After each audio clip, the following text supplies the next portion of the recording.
चलो आज ऑसिलेशन देखो. There are two types of motion. किड़े टाइप्स ऑफ मोशन है. Basically one is periodic and another one is oscillatory motion. दो motion बनते हैं. One is periodic and another one is oscillatory.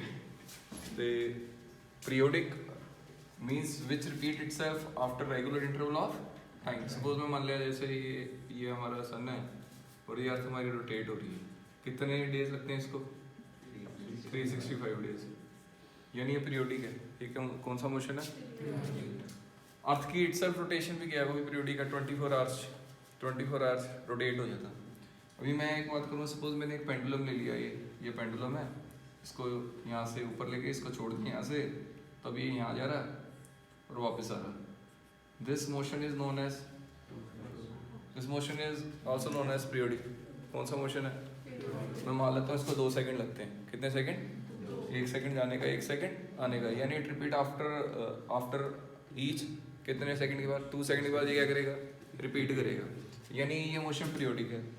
अब बात करें ऑसिलेटरी मोशन में, तो अगर इसको देखें 365 डेज को और इसको देखें तो ऑसिलेटरी मोशन ये नहीं है, लेकिन ये ऑसिलेटरी है. समझ में आया? पीरियोडिक मोशन है कि दोनों पीरियोडिक है. ऑसिलेटरी इन दोनों में कौन सा है? ये वाला. ये ऑसिलेटरी नहीं है क्योंकि टू एंड फ्रो मोशन. मतलब जब ऑसिलेटरी मोशन के बारे में बात करते हैं तो उसमें 2 पोजीशन डिफाइन करते हैं. एक मीन पोजीशन है, एक एक्सट्रीम पोजीशन. मीन एंड जब मीन एंड एक्सट्रीम को कोई क्रॉस करता है दोबारा तो हम उसको टू एंड फ्रो मोशन यानी इसको ऑसिलेटरी मोशन कहते हैं. जैसे ये मैंने मान लिया ये सिलेंडर है और ये पिस्टन है. ठीक है, पिस्टन सिलेंडर में ऊपर नीचे जा रहा है. तो ये एक एक्सट्रीम पोजीशन होती है, एक डाउनवर्ड में एक्सट्रीम पोजीशन होती है. ये कौन सी पोजीशन है? Mean position. यानी ये जो पिस्टन है ये भी अप एंड डाउन कर रहा है. ये कौन सा मोशन है? Oscillatory motion. लाइक कोई तबला ले लिया, तबले के ऊपर मारोगे तो उसकी मेम्ब्रेन भी क्या करती है? वाइब्रेट करती है. वो भी कौन सा मोशन है? Oscillatory motion. अभी मैं बताऊं, जैसे सपोज मैंने मान लिया यहाँ पर कोई रॉड ले ली. ठीक है, सपोज ये मान लीजिए ये इलास्टिक रॉड है. इसको मैंने यूं करके ना नीचे से यूं करके इस तरफ यूं घुमा दिया, लाइक दिस वन. ट्विस्ट कर दिया. इसको छोड़ेंगे तो ये करेगा यूं यूं यूं यूं यूं, लाइक दिस वन. ये भी कौन सा मोशन है? Oscillatory motion. ये सारे कौन से मोशन है? अब जनरल बुक में ये लिखा होता है ये सारे पीरियोडिक भी हैं और ऑसिलेटरी भी हैं. पीरियोडिक भी हैं. क्वेश्चन में ये लिखा, जनरली बुक में लिखा होता है जो पीरियोडिक मोशन है वो ऑसिलेटरी हो सकता है और नहीं भी हो सकता. जैसे ये पीरियोडिक मोशन है, ये ऑसिलेटरी है? नहीं है. ये पीरियोडिक मोशन है, ये ऑसिलेटरी है. यानी वो कहता है कोई भी पीरियोडिक मोशन है वो ऑसिलेटरी, मतलब वो अपने आप को रिपीट करेगा. कोई भी जो ऑसिलेटरी मोशन है वो हमेशा पीरियोडिक है. Oscillatory motion is always. लेकिन पीरियोडिक मोशन हमेशा ऑसिलेटरी नहीं होगा. लेकिन उधर भी थोड़ी गलती है. ऑसिलेटरी मोशन भी हमेशा पीरियोडिक नहीं होता. वो तब होता है जब अनडैम्प्ड ऑसिलेशन हो. कौन सी ऑसिलेशन? अनडैम्प्ड मतलब लॉस ना हो. कुछ लॉस आपका कोई इधर चीज नहीं दिखी, अगर आप इन तक ट्विस्ट कर दी तो छोड़िए तो थोड़ी देर रुक जाएगी. क्यों होगी थोड़ी देर बाद? यानी ये पीरियोडिक मोशन नहीं है. कौन सा मोशन नहीं है? जो मैं कहना चाहता हूँ समझे. बुक में जनरल ये लिखा है भी जो भी ऑसिलेटरी मोशन है वो कौन है? पीरियोडिक. लेकिन ये जरूरी क्यों? If there is energy loss there is, उसका टाइम चेंज होगा. पीरियोडिक मोशन तो वो होता है जो एक, अगर मैंने बोल दिया पेंडुलम ये गया और ये आया, 1 सेकंड गया 1 सेकंड वापस आया, तो ये बार बार 1 सेकंड में ही आए आना जाना. लेकिन अगर यहाँ पर कोई फ्रिक्शन लॉसेस है या एयर रह गया तो ये पूरा का पूरा जो टाइम है वो चेंज होता जाएगा. यानी पीरियोडिक नहीं रहेगा. डैम्प्ड एंड अनडैम्प्ड ऑसिलेशन सबसे पहले पता होना चाहिए. कोई ऑसिलेशन कोई ऐसे है यानी इसका एम्पलीट्यूड कभी भी कम नहीं हो रहा है, इसको कहते हैं अनडैम्प्ड ऑसिलेशन. कौन सी? लेकिन नेचर में सारी ऑसिलेशंस कैसी हैं? That is damped. जैसे जैसे कम होता जाता है एम्पलीट्यूड बाद में डेड हो जाती हैं. समझ में आ गया? जैसे गिटार है, गिटार की तार को आप यूं करके करेंगे तो थोड़ी देर कांपती रहेगी, उसके बाद वो क्या होएगी? रुक जाएगी. तो वो ये वाला ऑसिलेशन है कि ये वाला? नीचे वाला. लेकिन for the sake of convenience we always deal with the undamped oscillations. हम किस ऑसिलेशन की बात करेंगे? अनडैम्प्ड. यानी हमेशा इस ऑसिलेशन की बात करेंगे. अब 2 टर्म होती हैं. एक तो वेव होगी, एक ऑसिलेशन होगी. 2 अलग अलग चैप्टर आपके, वेव एंड ऑसिलेशन. तो दोनों में क्या फ़र्क है? वेव और ऑसिलेशन में क्या फ़र्क है? सपोज मैंने मान लिया कोई रस्सी ले ली मैंने. हाँ, सपोज रोप ले ली. यहाँ से मैंने पकड़ ली, यहाँ से किसी ने और पकड़ ली. यहाँ से मैंने इसको जर्क दे दिया. क्या दे दिया? तो अब ये कुछ ऐसे जाएगी. This is known as this is known as wave, this is known as. अगर मैंने सिर्फ एक पार्टिकल को कंसीडर करना है, किसी भी एक पार्टिकल को, सपोज मैंने इसको कंसीडर कर लिया, तो ये पार्टिकल कभी ऊपर जा रहा है, कभी क्या आ रहा है, नीचे। इसको अगर खाली को कंसीडर करें तो ये ऑसिलेशन है, ठीक है। यानी वेव क्या है, वेव बहुत सारी ऑसिलेशन इकट्ठी हो रही है, बहुत सारी ऑसिलेशन, जैसे ये होगी, ये होगी, इनफाइनाइट ऑसिलेशन, सारे पॉइंट पे क्या चीज करेगी, ऑसिलेट। सारी ऑसिलेशन को मिला दो तो क्या बन जाती है, वेव बन जाती है। बात ये है, अगर सिंगल पॉइंट की स्टडी करते हो इसकी, तो वो क्या है, अगर पूरे की रोप की करोगे तो वो सारी क्या बन जाएगी, वेव। समझ में आया। अब जनरली अब जैसे पेंडुलम की बात करें, तो पेंडुलम में तो सिर्फ बॉब की कंसिडरेशन है, तो ये ऑसिलेशन है कि ये वेव जनरेट कर रही है, दिस ओनली ऑसिलेशन है, ये तो सिर्फ ऑसिलेशन है, ये वेव। हाँ, रोप की बात करें तो रोप के बहुत सारे पॉइंट पे, इनफाइनाइट पॉइंट पे ऑसिलेशंस हो रही हैं, उन सब की कंबाइंड स्टडी को क्या देंगे, वेव कह देंगे, ठीक है।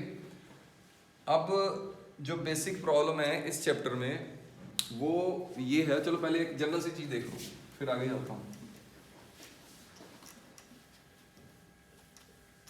अच्छा, तो स्प्रिंग ऑसिलेट करता है मास के साथ, मास एंड स्प्रिंग सिस्टम भी क्या करता है। जैसे सपोज ये मैंने मान लिया ये स्प्रिंग है और ये मैंने मास लगा दिया, इसको पकड़ के आपने दबा दिया, तो ये क्या करेगा, वापस जाएगा, वापस जाएगा, फिर मीन पे आएगा, फिर किधर जाएगा, एक्सट्रीम पे जाएगा।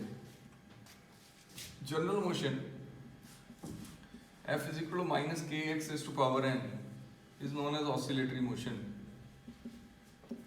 when n is 1, 3, 5, 7, ऐसे कुछ भी ऑर्डर में हो जाए, तो ये जो मोशन होते हैं वो ऑसिलेटरी होते हैं। अभी जनरल चलो अज्यूम करते हैं, ऑसिलेट क्यों होती है चीज़, सोच के देखो। अगर मैंने इसको यहाँ से इधर दबा के इधर छोड़ूंगा तो ये इस तरफ क्यों जाएगी, क्यों जाएगी। जनरल स्प्रिंग एनर्जी ले लो तुम, इधर इसके पास एनर्जी है कोई, अरे x जीरो है इसका, इसके पास अभी एनर्जी नहीं है, कंप्रेस्ड नहीं है। अब इसको कंप्रेस करोगे तो इसमें एनर्जी आएगी, कौन सी एनर्जी आएगी, इलास्टिक पोटेंशियल एनर्जी। कौन सी एनर्जी, तो छोड़ोगे तो पोटेंशियल एनर्जी किस में कन्वर्ट होगी, काइनेटिक में, यानी वो पीछे भागेगा। तो पीछे तो भागेगा, जब आपको इस तरफ लेके जाएंगे तो रीस्टोरिंग फोर्स इस तरफ पैदा हो जाएगी, इस तरफ धक्का मारेगी। जब आप इसको इधर लेके जाएंगे तब रीस्टोरिंग फोर्स इधर पैदा होगी। यानी मैं अगर पेंडुलम की बात करूं, जब पेंडुलम ऊपर जाएगा तो रीस्टोरिंग फोर्स की डायरेक्शन कहाँ होगी, जब पेंडुलम इधर से भी ऊपर जाएगा तो भी रीस्टोरिंग फोर्स की डायरेक्शन, यानी restoring force is always towards the main position. अगर ऐसा ना हो तो ये चीज घूमेगी नहीं, ऑसिलेटर होने ही नहीं। ऑसिलेटर का ही होता है, अगर अपनी मेन पोजीशन तो दूर जाए तो वो कितने आना जाता है, वापस, वापस ना आना जाता है, इस साइड की लग रही होती फोर्स, यानी एक्सेलरेशन की डायरेक्शन, तो फोर्स की डायरेक्शन सेम है, यानी the direction of acceleration both the cases, चाहे इधर है चाहे इधर है, वो किस तरफ रहेगी, टुवर्ड्स द मेन पोजीशन। अभी ऐसे है, मैंने ये ले लिया F = माइनस के एक्स की पावर n, है ना, तो मैंने मान लिया k तो ऑलवेज पॉजिटिव होता है, this is force constant, this one is force constant. अभी मैंने मान लिया सपोज मेरा x पॉजिटिव है, इस साइड मेरा x पॉजिटिव होगा, यहाँ पर मैं बैठा हूँ, ये x क्या है, पॉजिटिव। अगर x पॉजिटिव है, x क्या है, तो ये पॉजिटिव की पावर n 1, 3, 5 में, तो इसका आंसर प्लस आएगा, प्लस इंटू माइनस, यानी फोर्स की डायरेक्शन माइनस, यानी किस तरफ, लेफ्ट के राइट, एंड दिस डायरेक्शन। ये चीज समझ में आ गई। अब मैंने मान लिया x की वैल्यू मैंने ले ली नेगेटिव, और मैं इस तरफ आ गया, यानी मेरी x की वैल्यू क्या है, अगर x की वैल्यू नेगेटिव है तो इसकी पावर ऑड है क्या इवन है, तो नेगेटिव पावर की पावर ऑड हमेशा क्या आएगा, नेगेटिव इनटू नेगेटिव क्या हो गया, तो यानी इसकी फोर्स की डायरेक्शन ऑलवेज किस तरफ होगी, तो ये हमेशा कौन सा मोशन रहेगा, ऑसिलेटरी मोशन। समझो इसको, तो समझ में आ गया। F is equal to minus kx raised to power n is the general equation of oscillation, general equation of oscillation। तो इसका मतलब ज़्यादा कंफ्यूजन नहीं है, बड़े सिंपल है। आपने x की वैल्यू बतानी है, पॉजिटिव है क्या है, नेगेटिव है, उसके हिसाब से आपने फोर्स की डायरेक्शन बतानी है, जो फोर्स की direction always towards mean position है। ठीक, रट्टा नहीं मानना इसको, नहीं आता तो छोड़ दो, पर जनरल आपको ये मालूम चला इस सारी चीज़ से कि फोर्स की direction towards the main position, चाहे नीचे जाए जब उधर जाए, हमेशा फोर्स की डायरेक्शन मेन पोजीशन में होती है। ठीक है, अच्छा ये एक स्पेशल केस ऐसे है, मेरे को एक बात बताओ, जब हम यहाँ से जैसे स्प्रिंग है, स्प्रिंग को यहाँ पर लेकर आए, छोड़ा यहाँ पर, तो इधर वेलोसिटी कितनी थी इसकी, 0, कितनी थी।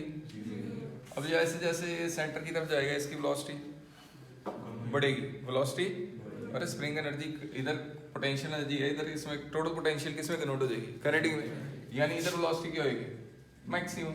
अब जब दूर जाएगा इधर इधर दूसरे एक्सट्रीम में तो इसकी वेलोसिटी कम होएगी, यानी यहाँ पर वेलोसिटी दोबारा, तो मीन पोजीशन कौन सी होती है, यहाँ पर वेलोसिटी क्या हो, एक्सट्रीम पोजीशन कौन सी है, जहाँ पर वेलोसिटी क्या हो, जीरो।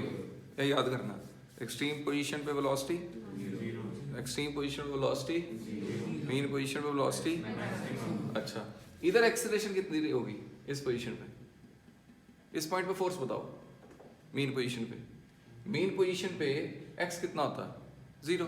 अरे यार एक्स तो चेंज ही है ना उसका, जहाँ से हमने ओरिजिन से उसको खिसकाया उसका, इधर एक्स कितना हो गया, जीरो, यानी इधर हमारी फोर्स कितना हो गया, जीरो। आराम से समझो, अगर मैं एक्स जीरो करूंगा तो फोर्स कितनी आएगी, तो एक्स जीरो है तो फोर्स जीरो आएगी, यानी मीन पोजीशन में फोर्स कितनी है। लेकिन अब इधर जाए चाहे इधर जाए, अगर एक्स की वैल्यू बढ़ेगी तो फोर्स की वैल्यू बढ़ेगी, तो फोर्स की वैल्यू मैक्सिमम कहाँ है, एक्सट्रीम पोजीशन पे। फोर्स वहाँ मैक्सिमम है तो एक्सेलरेशन भी कहाँ मैक्सिमम है, वहीं फोर्स क्या होता है, मास इनटू, मतलब वेलोसिटी कहाँ मैक्सिमम है, मीन पोजीशन पे, एक्सेलरेशन कहाँ मैक्सिमम। यानी अगर हम यहाँ से यहाँ जा रहे हैं तो एक्सेलरेशन बढ़ रहा है कि कम हो रहा है, और वेलोसिटी याद करना, ठीक है। जैसे जैसे यहाँ जाएंगे वेलोसिटी बढ़ेगी और फोर्स कम, इस पोजीशन में force zero, velocity maximum. General है, बड़ी सिंपल जी गल है, ठीक है। तो मुझे लगता है ये ठीक है, f equal to minus k x raise to power n, लेकिन हमने ना x raise to power n में 1 3 5 7 के लिए नहीं पढ़ना, ठीक है। हाँ, वो ऑब्जेक्टिव टाइप क्वेश्चन डाल सकता है, f माइनस के की जगह b डाल दे, a डाल दे, कोई भी कांस्टेंट, दैट वो कुछ भी कांस्टेंट डाल देगा, a x की जगह y डाल देता है, that is change in length, जहाँ कह लीजिए हमने मीन पोजीशंस की उसको हिला दिया वहाँ से, n की वैल्यू 3 5 7 कुछ भी दे दे, मतलब 4 ऑप्शन बना दे, ठीक है। एक दे दे 2, एक दे दे 3, एक दे दे 5, एक दे दे 9, तो कौन सा SHM है, 3 5 9, कौन सा SHM में नहीं है, 2 SHM में इवन नहीं आनी चाहिए, पावर क्या आनी चाहिए, ऑड। जो आपका स्पेशल केस है उसमें n इक्वल टू 1 चलता है, और that motion is known as simple harmonic motion. इस मोशन को क्या कहते हैं, सिंपल हार्मोनिक मोशन। तब जब हम हार्मोनिक वर्ड यूज करते हैं, harmonic means that is the function of sine और कोसाइन। साइन और कोसाइन का अगर कोई चीज फंक्शन है तो उसको हम हार्मोनिक मोशन कहते हैं। किसका, कोई नहीं है, अगर टाइम लग रहा है, वैसे भी इतना याद करो, जो किस चीज का फंक्शन हो, साइन और कॉस का। साइन और कोसाइन वेव तो मालूम है ना, ये कौन सी वेव है, साइन वेव, ये कौन सी वेव है, कोसाइन वेव। ये लीनियर वेव नहीं है, साइन 0, साइन 30, साइन 60, साइन 60 √3/2, 1 तो नहीं है ना, 0 0 है, 30 1/2 है, तो 61 होना चाहिए, लेकिन वो नहीं है, यानी ये लीनियर नहीं होता, ये ग्राफ लीनियर, ठीक है। इस ग्राफ को कहते हैं साइनोसोडियल ग्राफ। कौन सा ग्राफ, वेव भी ऐसी जाती है साइनोसोडियल ग्राफ में, कौन से ग्राफ में, साइनोसोडियल ग्राफ में, ठीक है। तो जब इसमें एक टर्म आती है फेज, बड़ी बकवास सी टर्म है, 2 साल निकल जाते हैं, समझ नहीं आती, वो अभी भी नहीं आनी, क्योंकि वो हम समझने की कोशिश ही नहीं करते। इसमें जब भी आपने किसी ऑसिलेशन मोशन को पढ़ना है तो उसके लिए एक रेफरेंस मोशन बनाया गया, रेफरेंस। उसमें क्या मानते हैं, सपोज एक सर्कल ले लिया मैंने, सपोज मैं t इक्वल टू 0 से यहाँ से मैं चला, और चलता चलता ये पार्टिकल, इस पार्टिकल को जनरेटिंग पार्टिकल कहते हैं, जनरेटिंग पार्टिकल, और ये जो सर्कल है इसको जनरेटिंग सर्कल कहते हैं या रेफरेंस सर्कल कहते हैं, जो मर्जी कह लीजिए। आपने किसी भी ऑसिलेशन को इस मोशन से कंपेयर करना है, किसी भी ऑसिलेशन, चाहे वो ऑसिलेशन पेंडुलम की हो, ठीक है, चाहे वो ऑसिलेशन ऐसे स्प्रिंग की हो, चाहे वो ऑसिलेशन ऐसे स्प्रिंग की हो, ठीक है, किसी की भी हो, लेकिन आपने सबको कंपेयर किससे करना है, सर्कुलर मोशन से।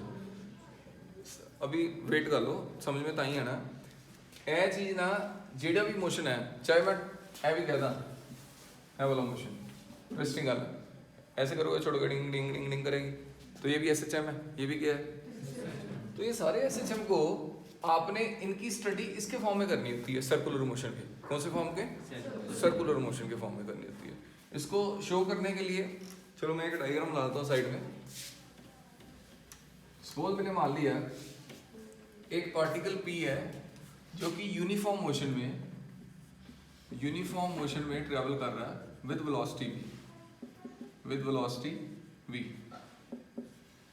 यहां से यहां आ गया, ऐसे ऐसे घूम रहा है, ठीक है। अब मैंने क्या ले लिया, दो एक्सिस ले ली, एक एक्स एक्सिस और एक वाई एक्सिस। मैंने मान लिया भी यहाँ पर एक पार्टिकल है, ये भी ऑसिलेट कर रहा है। ये क्या कर रहा है? ये कैसे ऑसिलेट कर रहा है? सपोज मैंने मान लिया अप एंड डाउन, इसकी ऑसिलेशन यूं है, यूं पहले ऊपर गया, फिर ये यूं नीचे आया, फिर ये नीचे गया, फिर ये ऊपर आया, कुछ ऐसे। समझ में आ गई? डांस कर रहा है, ऊपर नीचे यूं करके। अभी सपोज t=0 पर ये पार्टिकल यहाँ था और ये पार्टिकल यहाँ है, आराम से मैं इसको छोड़ रहा हूँ पहले।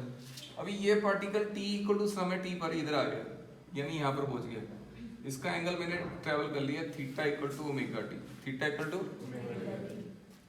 s=ut + ½ at², s=ut + a 0 होता है जब मोशन कौन सा आएगा? यूनिफॉर्म, तो s=ut हो गया।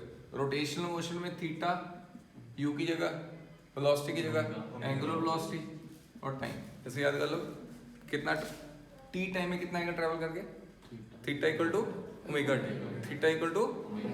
ठीक है। अभी इस चीज का आपने प्रोजेक्शन लेनी है। क्या लेनी है? देखो अलग अलग ऑथर, अलग अलग बुक, अलग अलग एक्सिस पे प्रोजेक्शन लेती है, उसकी मर्जी है, ठीक है। मैं इसकी प्रोजेक्शन यहाँ भी ले सकता हूँ, मैं इसकी प्रोजेक्शन यहाँ भी ले सकता हूँ, लेकिन मेरे पार्टिकल को डांस ऐसे कराया, मैं इसकी प्रोजेक्शन यहाँ ले रहा हूँ। ये सपोज ये ए है, ये अगर थीटा तो ये भी कितना होगा? थीटा हो गया ये। अभी ये अगर थीटा हो गया तो ये ए है, तो ये कितना हो गया? ए साइन थीटा। कितना आ गया ये? समझ नहीं आया? ये कितना आ गया? ए साइन थीटा।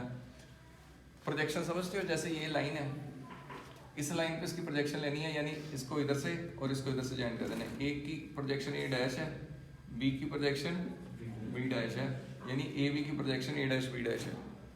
अच्छा, अगर लाइन ए बी ऐसे ना होके ऐसे हो जाती, इसकी प्रोजेक्शन बताओ, इस पे लेनी है। ए डैश भी इधर ही है, पॉइंट प्रोजेक्शन है इसकी। कौन सी प्रोजेक्शन है? प्रोजेक्शन समझ आ गया, ठीक है। स्ट्रेट ले जाना उसको, समझ में आ गया? पक्का? चलो ठीक है।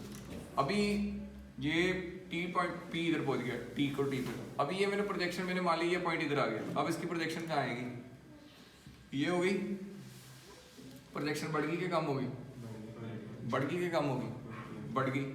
अब मैं इसके बाद यहाँ आ गया, प्रोजेक्शन कितनी आ जाएगी? ए के बराबर ही आ गई। प्रोजेक्शन किसके बराबर आ गई? अब इधर आ रहा हूँ, प्रोजेक्शन बढ़ रही है कम हो रही है?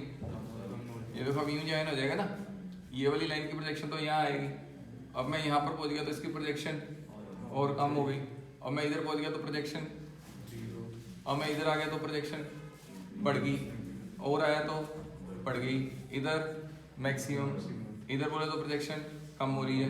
इधर ये तो ये प्रोजेक्शन, इधर दोबारा जीरो। ऐसे ही ये काम कर रहा है। जो भी सर्कुलर मोशन में, कोई यूनिफॉर्म मोशन में पार्टिकल मूव हो रहा है, तो उसकी जो प्रोजेक्शन है, उसकी जो वो रिप्रेजेंट करती है इस मोशन को। कौन से मोशन को? पता की गल है, मैं तो दसदा। देखो बेटा, इधर कोई एंगल है, there is no angle there.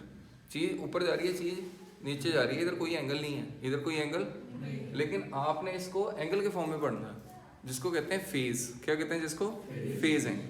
जिसको कहते हैं फेज एंगल। एक्चुअली में अगर मैंने ये बोला ये y एक्सिस पे प्रोजेक्शन है, तो ये मेरा डिस्टेंस है y = a sin theta. y = कितना? तो मैं इसको बिल्कुल इधर लेके जाता हूँ, तो मैं बोलूँगा ये y है, और y = अगर ये एम्पलीट्यूड a है तो y = a sin theta. y = क्या है? यानी मैंने इसकी मदद से इसको पढ़ा, इसकी मदद से इसको पढ़ा। देखो मेरे को एक बात बताओ, जब कोई चीज इधर उधर जाती है यूं करके, फोर्स कांस्टेंट होती है कि वेरिएबल होती है? F = -8 था ना? अरे बोलो, F = कितना था?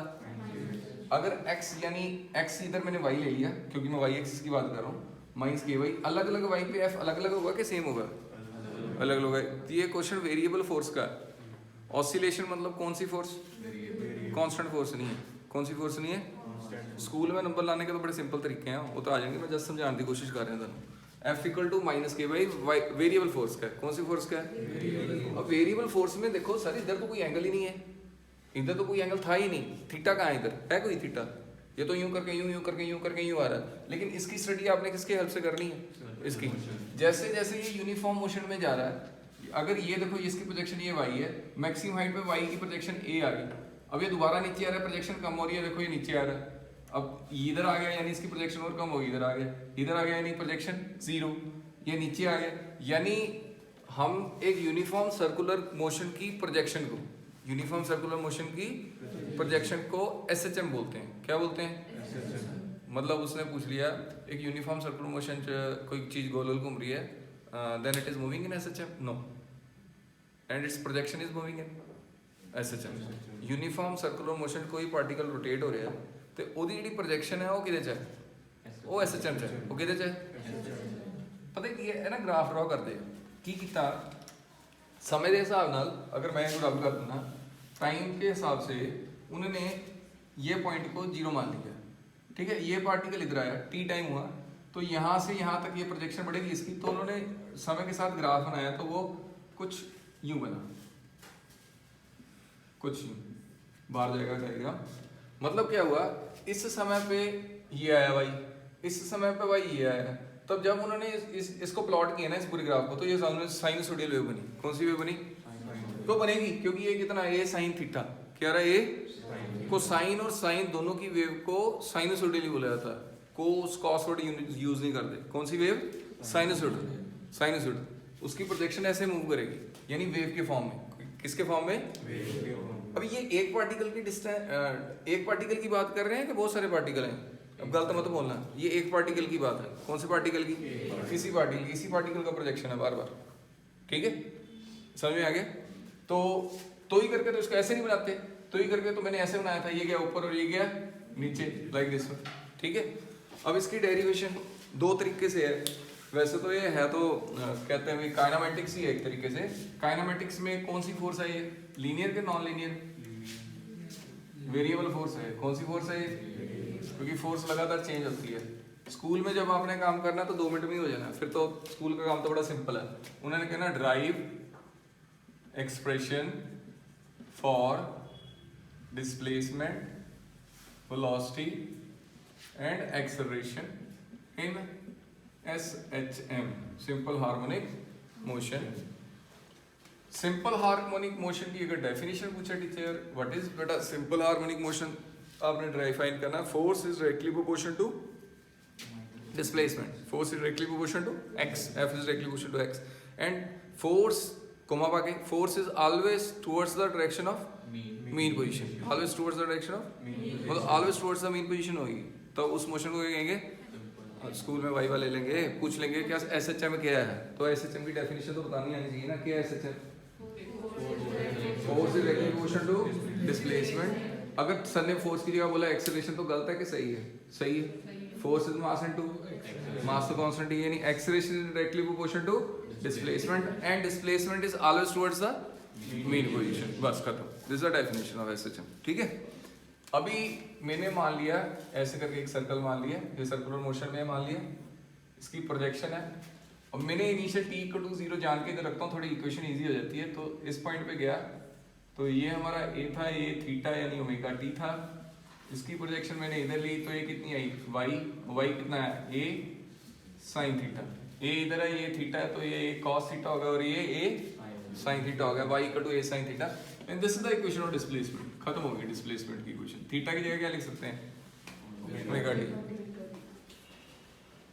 For calculating velocity, differentiate both sides with respect to t, dy by dt, rate of change of displacement, a sin omega t की differentiation cos omega t into, याद है ना sin की differentiation cos, फिर omega t की करोगे तो omega बाहर आ जाएगा, फिर t की 1 होती है, याद आ गई? sin 2t की differentiation बोलो, cos 2t, 2t की जगह 2 क्या आ जाएगा? बाहर, ऐसे ही साइन ओमेगा टी की कितनी आई cos omega T, cos omega omega क्या आ गया बाहर। Now this one is velocity, यानी वेलोसिटी का फॉर्मूला आ गया A omega cos omega T. अभी इसको जनरल फॉर्म में कॉस सेट आगे अगर मैंने ए और वाई के फॉर्म में लेकर आना वो भी लेके आ सकते हैं। ये कौन है ए, ये कौन है वाई, तो ये कितना हो गया under root of A square minus Y square, मतलब समझता आ गया।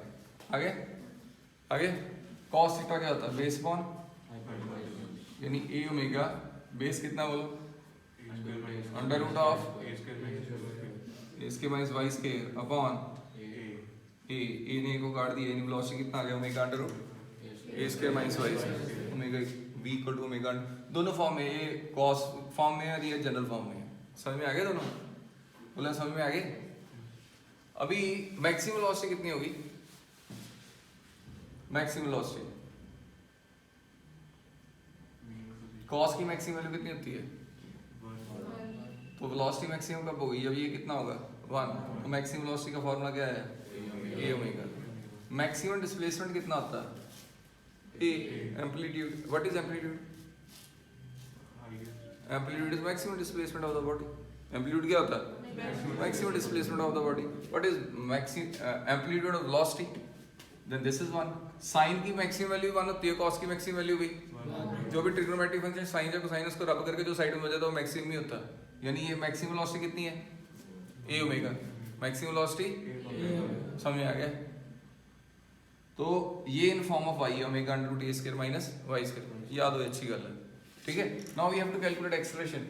नाउ एक्सेलरेशन के लिए आप यहाँ से एक्सेलरेशन निकालेंगे कि यहाँ से निकालेंगे, दो वेलोसिटी के फॉर्मूले हैं, इस वेलोसिटी का फॉर्मूला ये आ गया, किससे निकालेंगे, इससे कि इससे ऊपर वाले से, क्यों, that is a function of time, that is function of velocity को रेट ऑफ चेंज ऑफ क्या कहते हैं, rate of change of time से ना, तो टाइम इधर तो है ही नहीं, ਇਹਦੇ ਨਾਲ ਹੀ ਘਟੋਗੀ, यानी एक्सेलरेशन आ गया dv बाय, तो वेलोसिटी कौन सी ले अब, कौन सी ले ए ओमेगा कॉस ओमेगा टी, तो इसके करोगे इसको एक्सेलरेशन आ जाएगा ए ओमेगा बाहर आ गया, कॉस की डिफरेंशिएशन माइनस साइन, कौन सी साइन की प्लस कॉस और कॉस की माइनस साइन ओमेगा टी, और ओमेगा टी का ओमेगा क्या आ जाएगा, वो तो इधर भी आया था ओमेगा टी का, इधर भी ओमेगा बाहर आया था। अब इसकी करोगे तो कॉस की, तो भी ओमेगा टी का ओमेगा क्या आएगा बाहर, यानी अब ओमेगा कितना हो गया स्क्वायर, यानी minus omega square a sine omega T, बोलो समझ में आ गया। ये ए एक्सेलरेशन है कि एम्पलीट्यूड है, अब ये ए साइन ओमेगा टी क्या होता है वाई, यानी एक्सेलरेशन कितना आ गया माइनस ओमेगा स्क्वायर वाई, और समझ नहीं आया, x equal to minus omega square, तो यही तो एसएचएम की डेफिनेशन थी, क्या थी, acceleration is directly proportional to and acceleration always towards minus sine का मतलब ये always towards mean position, always towards mean position. अच्छा अभी हमें ये भी मालूम था, अभी पढ़ के आए थे F इक्वल टू माइनस के वाई, पढ़ के आए बोलो, तो फोर्स की जगह क्या लिख सकते हैं मास इनटू, तो मास नीचे जा सकता है, इन दोनों को कंपेयर करो, यानी ये क्या बना ओमेगा स्क्वायर, ओमेगा स्क्वायर कितना आया k by, omega square is that is omega is equal to कितना रूट के बाय, ये याद रखना, K is a force constant, K is a force constant, M is mass, omega is constant, ये basically constant ही है, ये पूरा क्या है, उसकी वैल्यू किसके बराबर आ गई ओमेगा, है ना, बार बार लगेगा फिर, मैं तो बार बार पूछोगे तो कोई फायदा नहीं। ओमेगा होता है 2 पाई बाई टी, ओमेगा क्या होता है अंडर रूट के बाय, यानी टी कितना आ गया 2 pi under root M by K, cross कर लो, T equal to 2 pi under root M by K, ठीक है। रुकते हैं, दोबारा तो रिवाइज करते हैं सारा। सबसे पहले किसी भी एसएचएम मोशन को, चाहे वो टॉर्शनल वाइब्रेशन में हो, चाहे वो टाइम पीरियड की ऑसिलेशन में हो, चाहे वो जनरल लीनियर ऑसिलेशन में हो, किसी भी ऑसिलेशन में हो, उसको किससे कंपेयर करना है, सर्कुलर मोशन की प्रोजेक्शन से, सर्कुलर मोशन की जो कि यूनिफॉर्म सर्कुलर मोशन है। कौन सा मोशन है ठीक है, तो मैंने इजी करने के लिए टाइम t इक्वल टू 0 से यहाँ पर चलाया चीज को, यानी मैंने माना जो पार्टिकल वाइब्रेट कर रहा है वो अपनी मीन पोजीशन से वाइब्रेट कर रहा है। किधर से वाइब्रेट कर रहा है? मीन पोजीशन से। कौन सी पोजीशन से? अगर किसी ने कह दिया वो मीन पोजीशन से ना करके वो इन बिटवीन मीन और एक्सट्रीम कुछ यहाँ से कर रहा है वाइब्रेट, ठीक है, जब मैंने मान लिया यहाँ से वाइब्रेट करना शुरू किया, ना ये मीन है ना ये एक्सट्रीम है, ना मीन ना ये, तो फिर क्या होगा, ध्यान से सुनो, फिर इस एंगल को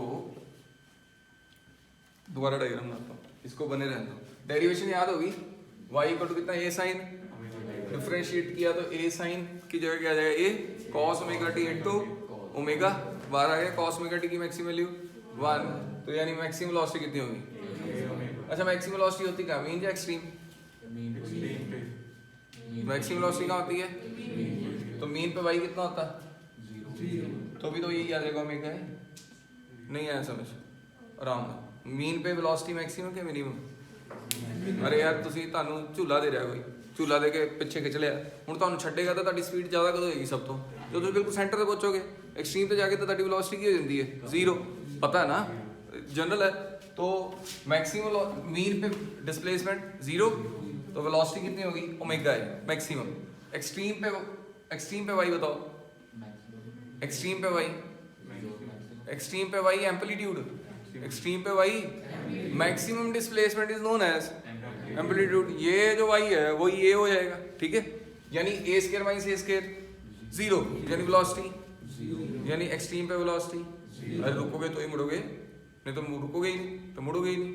आगे समझो, आगे एक्सेलरेशन मीन पे, एक्सेलरेशन इतना जाओ minus omega square y, y 0 कहाँ होता है? एक्सेलरेशन कितनी होगी? 0। मैक्सिमम एक्सेलरेशन कब होगा? जो वाई कितना हो जाएगा? 1, वाई कितना हो गया? यानी maximum acceleration is minus omega square A, minus omega square, इतना भी पता लग रहा है देखो, ठीक है। मैं आज एक चीज करानी है, उस तो पहला मैं तुहानू ग्राफ कराना, ग्राफ हो जाएंगे थोड़ा जिहा मेरा काम मुकेगा।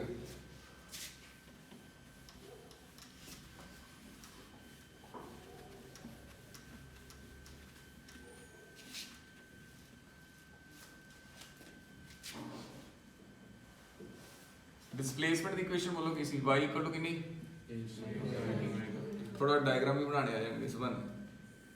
वेलोसिटी की इक्वेशन किसी, ए ओमेगा, बहुत बढ़िया। एक्सेलरेशन दा minus omega square a sine omega t, अरे माइनस ओमेगा स्क्वायर वाई सी ना, माइनस ओमेगा स्क्वायर वाई ते साइन ओमेगा टी हुंदा। हुण साइन दा वेव तां हर एक बच्चे नूं बनाना आंदा, sir this is the wave of sine, ये साइन वेव है, कौन सी वेव है? साइन वेव, ठीक है। ये वाई है और ये टी है, इसका एम्पलीट्यूड कितना है? ए। वेलोसिटी का ग्राफ साइन का बनना है कि कॉस का बनना है? कैसे बनाएंगे? 7 कैसे बनाएंगे कॉस का वेव? ऊपर से, यहाँ से, तो ये पॉइंट रखने हैं रेफरेंस में, क्योंकि आपने उल्टा सीधा बना देना, नहीं तो यूं गया, ये बन गया। इसका एम्पलीट्यूड कितना है? ए नहीं है, इसका एम्पलीट्यूड कितना है? ए ओमेगा, इसका एम्पलीट्यूड कितना है? ए ओमेगा। आया समझ में? Now next is acceleration. Acceleration की वेव साइन है कॉस है? साइन कैसी है? प्लस के माइनस? तो ऊपर वाले और नीचे वाले में क्या फर्क पड़ेगा? तो ये अब बिल्कुल कॉपी पेस्ट यूं बनेगी, चीज समझ में आई? आया नहीं समझ? This is acceleration versus time, और ये कितना है? ओमेगा स्क्वायर ए। इधर एक्सेलरेशन लिख देते हैं, ये एम्पलीट्यूड नहीं एक्सेलरेशन। ग्राफ बनाने आगे, इसको कहते हैं फेज डायग्राम। कौन सा डायग्राम? Phase diagram. तो ये फेज डायग्राम क्या बताना चाहते हैं वो देखो, जैसे यहाँ पर डिस्प्लेसमेंट 0 है, लेकिन यहाँ पर वेलोसिटी मैक्सिमम है, यानी इसका मतलब ये है दोनों एक साथ नहीं बढ़ रहे, दोनों एक साथ, ये नहीं है भी डिस्प्लेसमेंट भी बढ़ रहा है और वेलोसिटी भी बढ़ रहा है, इसमें उल्टा हो रहा है, डिस्प्लेसमेंट बढ़ रहा है और वेलोसिटी कम हो रही है। आया नहीं समझ?